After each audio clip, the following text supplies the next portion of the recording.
সুস্থ দেহ সুস্থ মন স্লোগানে মাদারীপুরে রাজৈর পাইলট বালিকা উচ্চ বিদ্যালয়ে ৫৭তম বার্ষিক ক্রীড়া প্রতিযোগিতা ও সাংস্কৃতিক অনুষ্ঠান ও পুরস্কার বিতরণী অনুষ্ঠিত হয়েছে।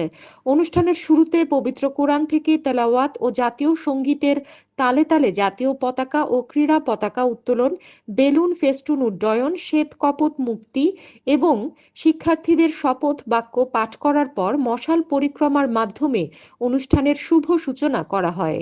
বুধবার রাজৈর মফস্বল শহরের প্রাণকেন্দ্রে অবস্থিত ঐতিহ্যবাহী রাজৈর পাইলট বালিকা উচ্চ বিদ্যালয়ের প্রাঙ্গণে দিনব্যাপী জমজমাট এ বর্ণিল সাজসজ্জাপূর্ণ অনুষ্ঠানের উদ্বোধন করেন রাজৈর উপজেলার সহকারী কমিশনার মোহাম্মদ রইজ আল রেজওয়ান।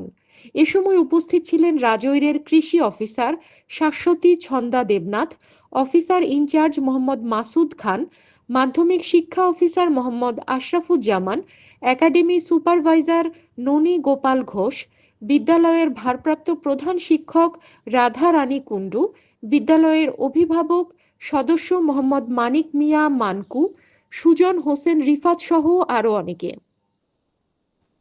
হানিন ইসলাম, সিএন বাংলা নিউজ ডেস্ক।